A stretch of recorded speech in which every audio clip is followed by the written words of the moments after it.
ঋণ খেলাপি বলতে না পারি এই সংসদে, তাহলে মাননীয় স্পিকার আমরা আর কোথায় বলবো? এখানে যারা আছেন কেউ ঋণ খেলাপি না। ঋণ খেলাপিদের সংসদ বলবে বা সরকার দলীয় লোকেরা যারা মেজরিটি 2/3 মেজরিটি করেছে তারা ঋণ খেলাপিদের সংসদে নিয়ে এসেছে, এটা সাধারণ মানুষ এটা স্বাভাবিকভাবেই বলবে। আর আমরা সংসদকে সার্বভৌম বলতেছি, এখন এই সংসদে যদি আমরা ঋণ খেলাপিদের ঋণ খেলাপি বলতে না পারি এই সংসদে, তাহলে মাননীয় স্পিকার আমরা আর কোথায় বলবো? ফলে মাননীয় স্পিকার আপনার কাছে অনুরোধ থাকবে যে যদি এই ধরনের শব্দ বলা হয়েও থাকে সেটা আসলে এক্সপান্ড হওয়ার মতো কোনো বক্তব্য নয়, বরং যারা ঋণ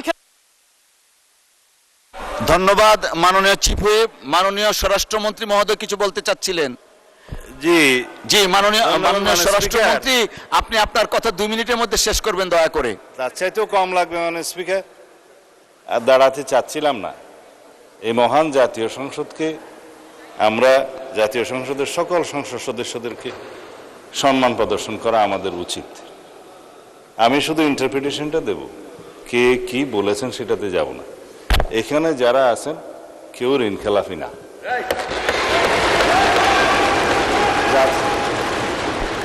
নির্বাচনী আইন, রিপ্রেজেন্টেশন অফ পিপুলস অর্ডার এবং অন্যান্য বিধিমালায় অনুসারে যারা ঋণ খেলাপি আদালত কর্তৃক সাব্যস্ত হবে, ঘোষিত হবে, তারা দে আর ডিসকোয়ালিফাইড, তারা এমপি হিসেবে নমিনেশন দিতে পারবে না, অবৈধ।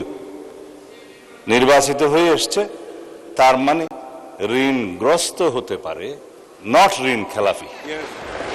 এখন যদি এখানে কেউ ক্লেম করে যে এই সংসদে ঋণগ্রস্ত ঋণ খেলাপিদেরকে নমিনেশন দেওয়া হয়েছে, এটা কোনো লিগ্যাল ইন্টারপ্রিটেশনের ঠিকানা। যাদেরকে নমিনেশন দেওয়া হয়েছে তাদের মধ্যে কারো কারো বিরুদ্ধে ব্যাংকের মামলা ছিল, অন্যান্য প্রাইভেট পক্ষের মামলা ছিল, সেগুলো ডিসপোজড অফ হয়ে গেছে ইন দ্য হাইকোর্ট।